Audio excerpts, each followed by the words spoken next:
G20 ममालिक का इजलास जो हो रहा है, ये इजलास बड़ा अहम है। प्राइम मिनिस्टर मोदी G20 की लीडरशिप जो है उसको कैसे इस्तेमाल करेंगे। हम आपके गुलाम नहीं हैं।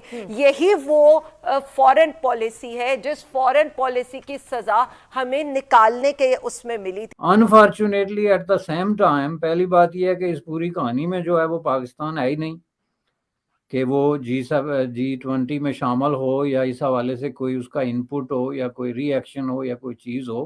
पाकिस्तान में जिस चीज़ पे वो डिपेंड करते हैं वो ये है कि कोई बाहर से आएगा तो हमें पैसे देगा, या हम बाहर जाएंगे तो कहीं से कर्ज लेके आएंगे। यानी दो आपके सोर्सेज ऑफ इनकम है, एक कोई विजिटर आएगा तो आपको बख्शिश देगा और एक आप जाएंगे तो किसी से कुछ मांग तांग के लाएंगे। लेकिन उनका जो एजेंडा है इट्स क्वाइट बिजी, मतलब वो 45 घंटे गुजारेंगे वहां पर, जिसमें 3 सेशंस वो अटेंड करेंगे। ऋषि सुनक जो नए प्राइम मिनिस्टर हैं यूके के, वो भी पहुंच रहे हैं और इसके अलावा फ्रेंच प्रेसिडेंट भी पहुंच रहे हैं। मैक्रोन। ये छोटा सा क्लिप देखा। अगर आपको मेन वीडियो देखना है तो थोड़ा सा वीडियो स्किप करें और सीधे वीडियो के मेन भाग पर पहुंचे। तो इस वीडियो में आपने देखा किस तरीके से G20 समिट में प्राइम मिनिस्टर मोदी से अगर आप देखें तो मैक्रोन, यूएस के जो प्रेसिडेंट हैं जो बाइडन, इंग्लैंड के नए प्रधानमंत्री हैं ऋषि सुनक, सारे लोग बड़े एक्साइटमेंट के साथ मिल रहे हैं और ये न्यूज़ बड़ी ही हाईलाइट हो रही है सोशल मीडिया पर। जो न्यूज़ एजेंसी हैं वो कवर कर रही हैं। तो इसको लेकर पाकिस्तानी मीडिया का एक अजीब सा रिएक्शन है। पहले ये देखते हैं, फिर वीडियो के लास्ट में करते हैं इस टॉपिक पर बात। प्लीज़ चैनल को सब्सक्राइब करिएगा अगर आपको ये वीडियो पसंद। क्वाइट बिजी, मतलब वो 45 घंटे गुजारेंगे वहां पर, जिसमें 3 सेशंस वो अटेंड करेंगे। It is very interesting. The sessions he is attending, I don't think are the same sessions जो Biden attend कर रहे हैं, except for the shared, जैसा कि joint lunch है, joint dinner है, वो सब जो कल ही सारे के सारे कल होने वाले हैं। So वहाँ पे तो वो होंगे, but he is focusing on health और जो food और fertilizer की जो shortage supplies है, health और इन चीज़ों पर वो तवज्जो कर रहे हैं। सो इंडिया का जो एजेंडा है जो सेट होने वाला है G20 के लिए, it is also focused on the issues that he will be addressing in this meeting. तो मुझे लगता है कि India is going to go, India जो G20 का एजेंडा सेट करेगा, it is going to be very non controversial. समझ रहे हैं, बिल्कुल नॉन कॉन्ट्रोवर्शियल। एक बात जो फॉरेन मिनिस्टर जयशंकर ने कहा कि India is going to seek to give voice to the global south, ये बहुत इंपॉर्टेंट है। फॉर एग्जांपल ये जो G20 है, ये टॉप 20 इकोनॉमी, दुनिया के टॉप 20, तो 20 मुल्क हैं, लेकिन 75% ऑफ द ग्लोबल जीडीपी है।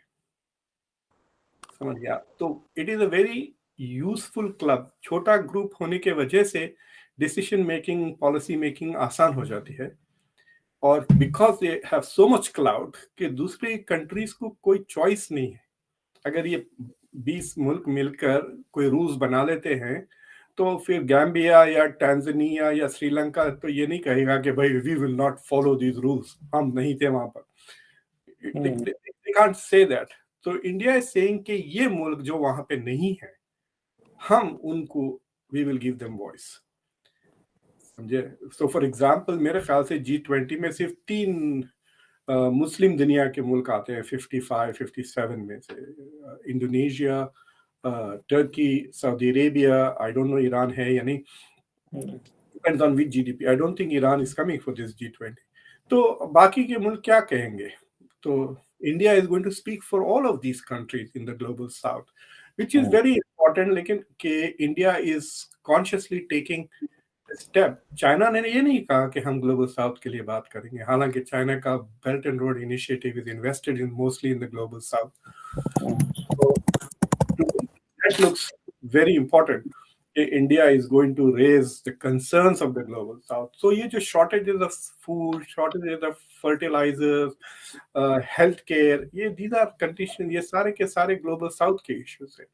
लेकिन मुझे ताज्जुब ये हो रहा है कि अभी तक जितने भी डिस्कशंस हुए हैं अमेरिका और चाइना को लेके, they are mostly security related issues, geopolitics के इश्यूज हैं। इंडिया जो बात कर रहा है हेल्थ वगैरह, समझती कि पाकिस्तान के हवाले से कोई ऐसी बात वहाँ पर होगी, लेकिन क्योंकि Pakistan is out of this meeting, Pakistan तो इस मीटिंग का हिस्सा नहीं है। दुनिया की 20 बड़ी ताकतें जो हैं वो इसमें शरीक होंगी। अनफॉर्चुनेटली हम दुनिया की 20 बड़ी ताकतों में शुमार नहीं होते। आने वाले दिनों में भी नज़र नहीं आ रहा, लेकिन अगर हम अपनी ऐसी कोई पॉलिसीज़ बनाएंगे और अपनी तरक्की की तरफ बढ़ेंगे, ये जो कुछ चल रहा है इस वक्त मुल्क के अंदर वो छोड़ के, तो शायद कभी आने वाले वक्त में हमें ऐसा भी वक्त देखने को मिल जाए कि हम भी किसी बड़ी ताकत में शुमार हों। एक तो आपको ये बता दें कि इंडियन मीडिया इसको रिपोर्ट कर रहा है PM Modi to visit Indonesia for G20 summit, और इसी के साथ जो हम साइडलाइंस मीटिंग की बात करें तो उसमें ये कहा गया है कि on the sidelines of the summit PM Modi will hold bilateral meetings with some of his counter parts.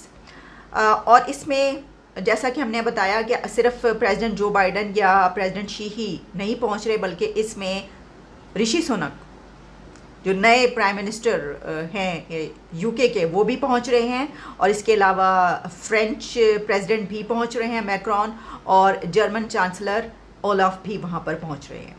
तो बड़ी शख्सियत, जिस तरह मैंने बताया कि दुनिया की बड़ी ताकतों की बड़े लीडर्स वहाँ पर मौजूद होंगे। अच्छा, क्योंकि ऋषि सुनक वो पहली उनकी ये इस तरीके से मीटिंग होगी, तो हम ये देखेंगे कि वहाँ पर एक बड़ा इवेंट वो फर्स्ट टाइम अटेंड करने जा रहे हैं, तो उनकी बॉडी लैंग्वेज क्या रहेगी, उनकी मुलाकातें किस किस से होंगी।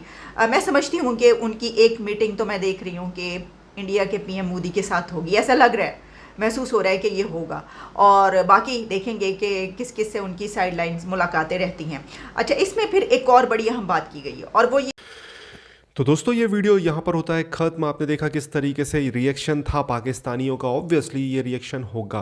पाकिस्तान G20 समिट में नहीं जा सकता है, क्योंकि इसमें दुनिया के 20 जो सबसे मतलब GDP के मामले में आगे रहते हैं वही जा सकते हैं। तो G20 समिट में भारत के प्रधानमंत्री, सॉरी मैंने प्रेसिडेंट बोल दिया, मोदी जी का जिस तरीके से शानदार स्वागत हो रहा है और जिस तरीके से global leaders prime minister Modi से मिल रहे हैं, उसको लेकर ये चर्चाएं हो रही हैं। अब आपने देखा ऋषि सुनक हो या मैक्रॉन हो, ये ट्वीट कर रहे हैं, और ट्वीट भी कर रहे हैं हिंदी में। मतलब आप समझें कि ये ट्वीट भी कर रहे हैं हिंदी में, तो ये अपने आप में कितनी अद्भुत बात है, जो कि बताता है कि भारत की कितनी वैल्यू है। और इस वैल्यू को हमें रियलाइज़ कराया प्राइम मिनिस्टर मोदी ने, जो कि ऑब्वियसली हमने पास्ट में इतना वैल्यूबल कंट्री भारत नहीं माना जाता था, बट अब धीरे धीरे हमें एहसास हो रहा है कि हम इंडियन हैं और हमारी भी कुछ वैल्यू है दुनिया में। इसको रियलाइज़ कराने के लिए काफ़ी एफर्ट लगे। ऑब्वियसली पिछले 10 साल में लोगों को लगता है कि कुछ नहीं हुआ भारत में, तो डेफिनेटली वो बड़े बेवकूफ़ हैं। हम थोड़ा सा स्लो स्टार्ट लिए, हमें बहुत बड़े मुश्किल के बाद इतनी स्ट्रॉन्ग गवर्नमेंट मिली, उसके बाद अगर हम आगे बढ़ रहे हैं तो एक हमारे लिए एक अच्छी बात है। अब आपको क्या कहना है इस टॉपिक के बारे में, प्लीज़ कमेंट में अपनी राय दीजिए। और G20 समिट को लेकर और भी कुछ नए अपडेट आते हैं तो इसी चैनल पर मिलेंगे। आप प्लीज़ चैनल को सब्सक्राइब करिए, वीडियो को लाइक करिए। जय हिंद। मैं मिलता हूँ आपको बहुत जल्द एक नई वीडियो के साथ। धन्यवाद दोस्तों वीडियो देखने।